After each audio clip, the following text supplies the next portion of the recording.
Media reports کے مطابق محکمہ داخلہ پنجاب نے راولپنڈی میں دفعہ 144 نافذ کر دی اور رینجرز کو طلب کر لیا۔ محکمہ داخلہ پنجاب نے دفعہ 144 کے نفاذ کا نوٹیفیکیشن جاری کر دیا۔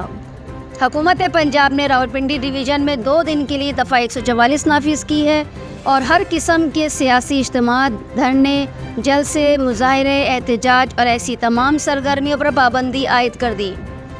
راولپنڈی ڈویژن میں اسلحہ رکھنے اور نمائش پر بھی پابندی ہوگی، تاہم قانون نافذ کرنے والے اداروں کے نمائندگان کو پابندی سے استثنیٰ ہوگا۔ پی ٹی آئی نے راولپنڈی میں جلسے کے لیے دائر درخواست واپس لے لی۔ پابندی کا اطلاق ہفتہ 28 ستمبر اور اتوار 29 ستمبر کو ہوگا۔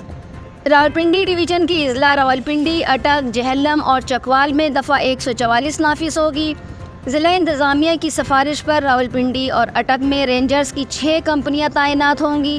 ضلع انتظامیہ کا کہنا ہے کہ ہتھیاروں سے لیس شرپسند عناصر کا راولپنڈی آمد کا اندیشہ ہے اور امن و امان کے قیام، انسانی جانوں اور املاک کے تحفظ کے لیے دفعہ 144 نافذ کی گئی۔ رینجرز کی تعیناتی کے لیے وفاقی حکومت کو مراسلہ جاری کر دیا گیا۔